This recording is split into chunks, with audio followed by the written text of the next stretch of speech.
Olá, hoje a gente vai mergulhar num cenário bem complexo e francamente bastante tenso, né? A intersecção aí entre fé, tecnologia e, bom, todo o aparato de controle do Estado na China contemporânea. A gente tem aqui informações que detalham umas regulações novas, bem rigorosas, sobre serviços de informação religiosa na internet. E isso está impactando, assim, direto uma comunidade cristã enorme por lá, né? E muitas vezes silenciosa. Falamos de mais de 100 milhões de pessoas. Exato. É um número impressionante. Nossa análise aqui é para tentar destrinchar essa repressão digital, que parece estar crescendo, mas também, por outro lado, a resiliência, né? A capacidade de adaptação dessa comunidade que é notável. A ideia é entender as táticas do governo chinês para tentar, assim, subordinar a expressão religiosa online à ideologia do Partido Comunista. E o que é crucial, como é que a fé está se adaptando, resistindo, talvez até se transformando nesse ambiente digital supervigiado? Ok, vamos tentar desempacotar isso. É um ponto fundamental, sim. A gente está observando um esforço do governo que parece sem precedentes na ambição de usar a tecnologia não só para monitorar, sabe, mas para ativamente moldar, restringir mesmo o cenário religioso. A meta é clara, né? Tá nas entrelinhas, às vezes até explícita nas regras, garantir que a autoridade do Partido Comunista Chinês esteja acima de qualquer outra lealdade. Qualquer uma, inclusive a religiosa divina. Entendi. Então o ponto de partida é essa dinâmica meio paradoxal, né? Por um lado, um crescimento cristão, que as fontes dizem ser exponencial nas últimas décadas. Sim, muito grande. E por outro, essa sombra de repressão que ficou mais forte recentemente, culminando nessas proibições mais novas, né? Sobre pregar o evangelho online e outras atividades religiosas também. Parece que o governo tá apertando o cerco mesmo, na regulação e na vigilância digital. Sim, e o que chama atenção é a escala, sabe? E a sofisticação dessa nova fase de controle. Essas regulações de setembro sobre serviços de informação religiosa na internet, elas marcam uma mudança de foco bem significativa. Se antes, num passado recente, a gente via ações mais físicas, né? Demolição de igrejas, remoção de cruzes, irá, de forma bem estratégica, às novas gerações. A diretriz central é explícita: garantir a supremacia da ideologia do partido e alinhar a prática religiosa aos tais valores socialistas centrais. Isso leva a gente a perguntar como é que essa diretriz geral vira regra concreta no online. Quer dizer, que mecanismos específicos eles estão usando para exercer esse controle. Imagino que sejam barreiras bem definidas, né? Exatamente. A estratégia se desdobra em várias camadas de controle, sim, bem definidas. Isso cria um ambiente digital muito, muito restritivo para a prática religiosa que não seja sancionada pelo governo. Primeiro, e talvez o mais impactante de cara, é a proibição dos canais livres. Canais livres? Como assim? Isso significa que pastores, padres, monges, qualquer líder religioso e suas igrejas, seus templos, não podem mais usar as plataformas pessoais, tipo conta em rede social popular, serviço de streaming ao vivo, fórum informal. Ah, tipo o WeChat, essas coisas? Isso, até grupos privados no WeChat, que, olha, é uma plataforma quase onipresente lá na China, né, para tudo. Não podem usar nada disso para ministrar, ensinar ou organizar atividades religiosas. Entendi. Então, qualquer comunicação religiosa online, para ser legal, digamos assim, só pode acontecer em plataforma registrada, licenciada e, claro, monitorada pelo governo. Exato. Isso, na prática, força a atividade religiosa para dentro de uns jardins murados digitais, onde o controle é total. E quem isso silencia mais diretamente? Principalmente os líderes e membros da chamada igreja doméstica, ou igreja subterrânea. São termos usados para descrever as comunidades cristãs, na maioria protestantes, que operam fora das estruturas oficiais controladas pelo Estado. Aquelas que, por consciência ou teologia, se recusam a se registrar. Para esses grupos, que são uma parcela enorme, talvez até a maioria dos cristãos lá. Sério? A maioria? É o que muitas fontes indicam. Para eles, essa regra basicamente joga o evangelho para fora dos espaços digitais mais acessíveis, mais espontâneos, e empurra a comunicação para canais que o Estado pode vigiar diretamente ou simplesmente bloqueia tudo. Entendi. E a segunda camada que você mencionou? A segunda camada mostra uma preocupação estratégica de longo prazo. Tem um foco claríssimo na juventude. A lei proíbe explicitamente qualquer forma de evangelização ou proselitismo para menores de idade pela internet. Nossa! E não só isso, organizações e ministérios religiosos também ficam impedidos de organizar atividades tipo retiro, acampamento, treinamento online, se envolver jovem. Isso é. Muito direto, parece uma tentativa calculada de cortar a transmissão da fé entre gerações, né? Ou pelo menos garantir que qualquer contato que o jovem tenha com religião online seja só aquele filtrado e aprovado pelo Estado. O objetivo seria garantir que a formação ideológica principal venha do partido e não da religião. Essa parece ser a intenção por baixo dos panos, sim. Criando essa barreira digital entre os jovens e o conteúdo religioso não aprovado, o Estado busca garantir que a próxima geração seja moldada primeiro pela ideologia estatal, pelos valores que o partido promove, minimiza influências consideradas estrangeiras ou que possam, na visão do partido, desagregar a unidade nacional. É uma estratégia de longo prazo mesmo, para moldar o futuro religioso do país. E as fontes mencionam até uma proibição específica envolvendo inteligência artificial para conteúdo religioso. Eu confesso que isso soa quase em ficção científica. Qual seria a preocupação do Estado aí?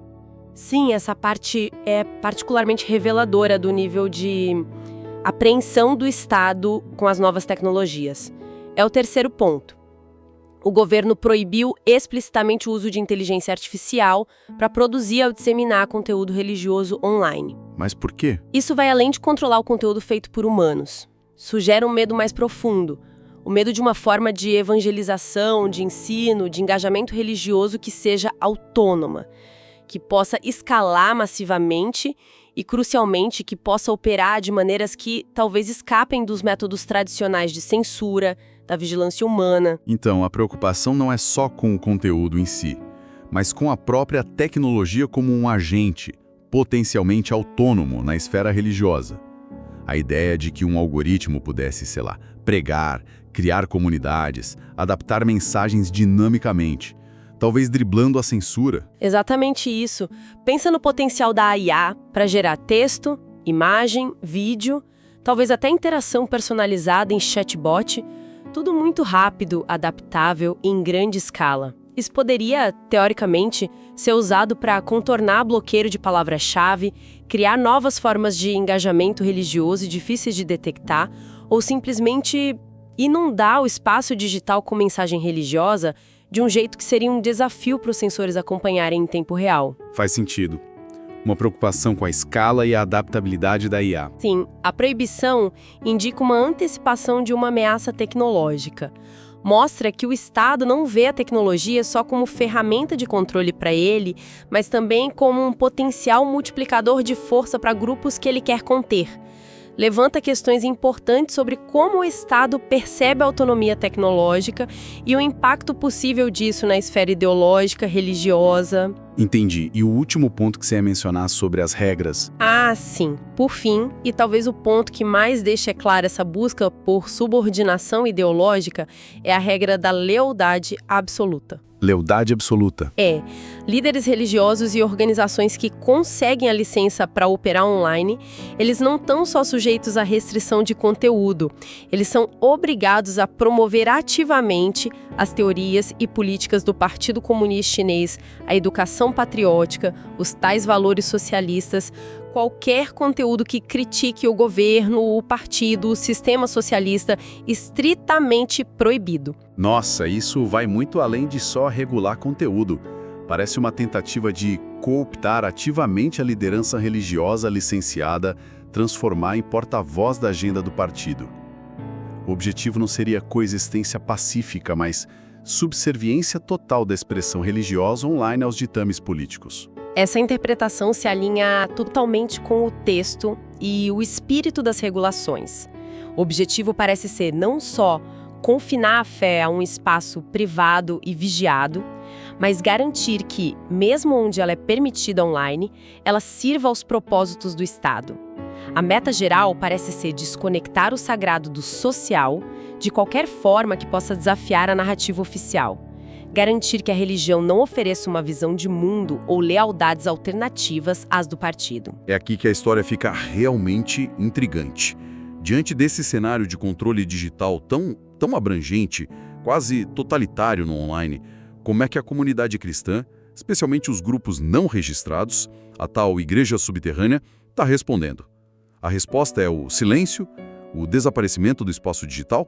Olha, a resposta, segundo as informações que a gente tem acesso, não é de recuo passivo, não. É de adaptação criativa e resiliência. É uma demonstração notável de tenacidade, sabe? Que, de certa forma, ecoa a longa história dessa comunidade operando sob diferentes pressões ao longo das décadas na China. A gente pode destacar algumas táticas adaptativas, quase como estratégias de guerrilha digital, que mostram como a fé busca encontrar caminhos, mesmo nos ambientes online mais restritos. Interessante.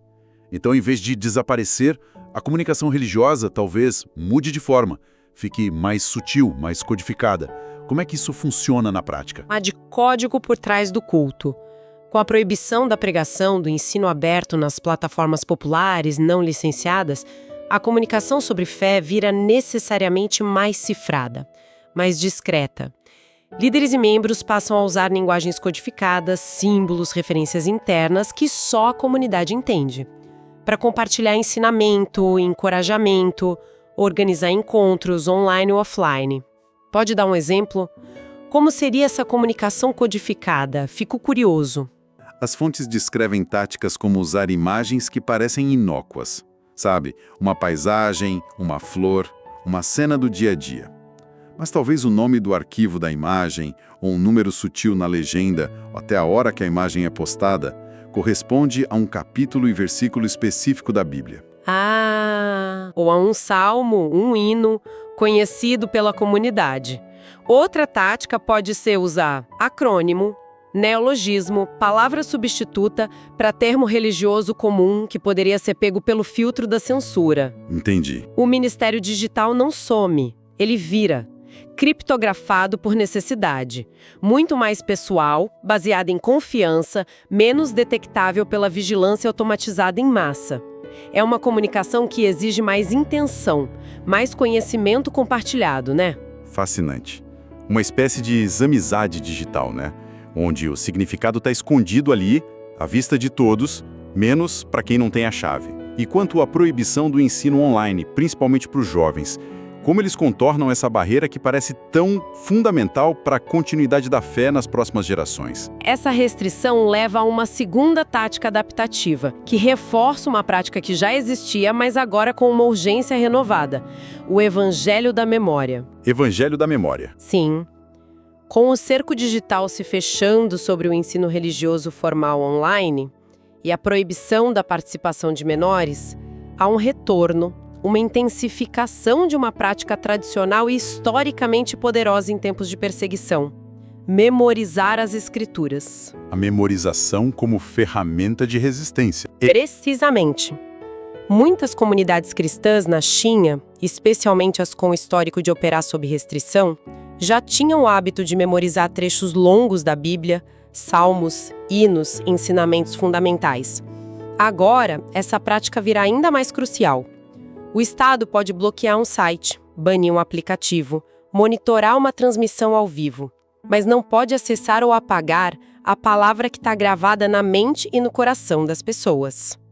A transmissão oral, de pai para filho, de mentor para discípulo, e a memória, individual e coletiva, viram ferramentas primárias de preservação da fé, de discipulado, de resistência. Imunes à censura digital direta.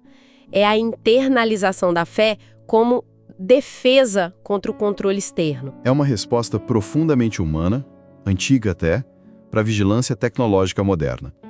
A fé que mora na memória individual e coletiva fica, de certa forma, invulnerável ao controle digital.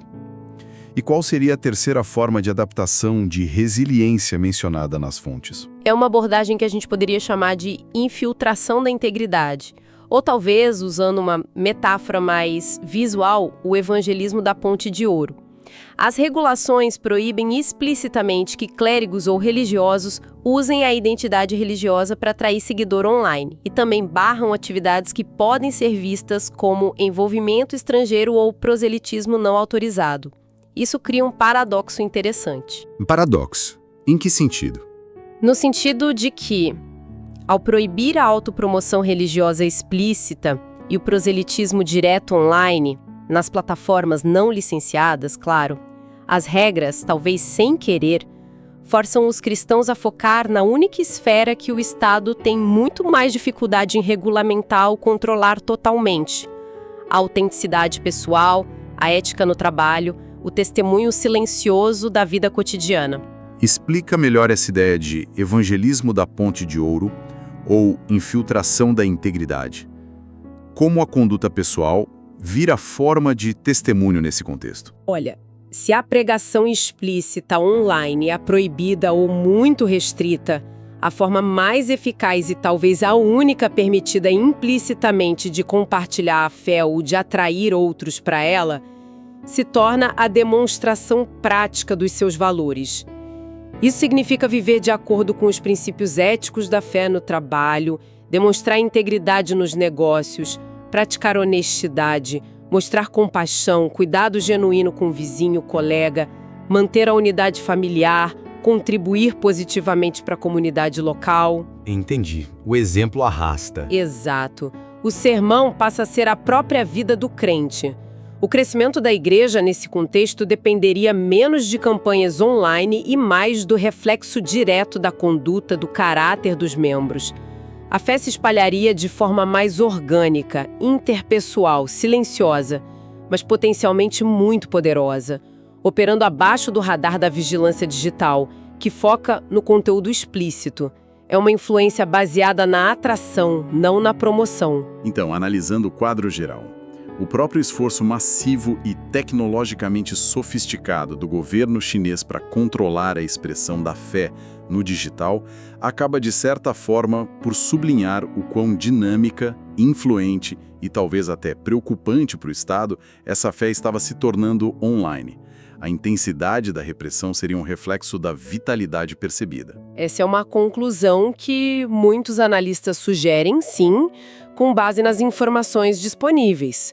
O nível de detalhe, a abrangência das novas regulações, o investimento em tecnologia de vigilância e controle são em si um testemunho indireto do impacto que a comunicação religiosa online estava tendo, especialmente entre os mais jovens e através das redes informais da igreja doméstica. Agora, não se pode minimizar o impacto real dessas restrições, claro. As punições para quem infringe as leis são severas. Multa pesada, fechamento de conta, potencialmente consequências legais mais graves para os líderes. O risco e o sofrimento são reais para muita gente. Sem dúvida. Mas a história parece sugerir que a repressão raramente elimina a fé por completo, né? Exato. A história da própria igreja na China e em muitos outros contextos ao longo dos séculos, sugere que perseguição ou repressão intensa raramente extinguem a fé. Mais frequentemente, elas forçam a fé a mudar de forma, a ficar mais discreta, mais resiliente, mais criativa nas suas expressões e, em alguns casos, até mais profunda no compromisso comunitário e pessoal. O governo pode estar ganhando um controle mais firme sobre as plataformas digitais abertas, sobre o conteúdo religioso explícito, mas a batalha pela influência nos corações e mentes, pela lealdade fundamental das pessoas que buscam significado e comunidade para além da ideologia estatal, essa parece longe de terminar. Pode ser até que essas restrições acabem fortalecendo as formas de fé mais internalizadas e comunitárias.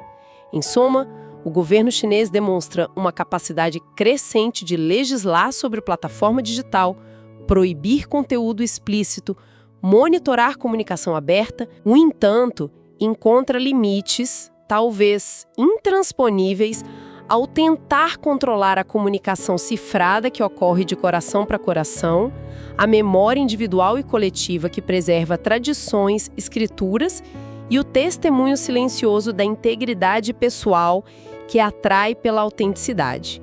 E é importante ressaltar aqui que esta análise é apresentada com base em um conjunto de informações que circulam publicamente, né? Este é um texto livre que compila relatos e observações divulgadas sobre a situação na China. As novas regulações de setembro, portanto, não parecem ser o fim da expressão cristã na China, mas sim, talvez, um novo e desafiador capítulo em sua longa e notável história de adaptação, perseverança e fé vivida sob pressão. E essa dinâmica complexa, né? Entre controle tecnológico estatal e a resiliência da convicção humana, nos deixa com uma reflexão importante, que vai além do caso específico da China. Até que ponto a tecnologia, por mais avançada, onipresente, invasiva que se torne, pode realmente controlar ou suprimir crenças profundamente arraigadas. A busca humana por transcendência, o desejo de comunidade baseado em valores compartilhados. Ou será que, no fim das contas, a pressão tecnológica, ao tentar sufocar certas formas de expressão, acaba só forçando a fé e talvez outras formas de convicção profunda, ideológica, cultural, a encontrar novas, inesperadas e talvez ainda mais resilientes e significativas formas de conexão e manifestação humana? Algo para a gente pensar. Permitindo Deus, voltaremos em breve com mais notícias como estas.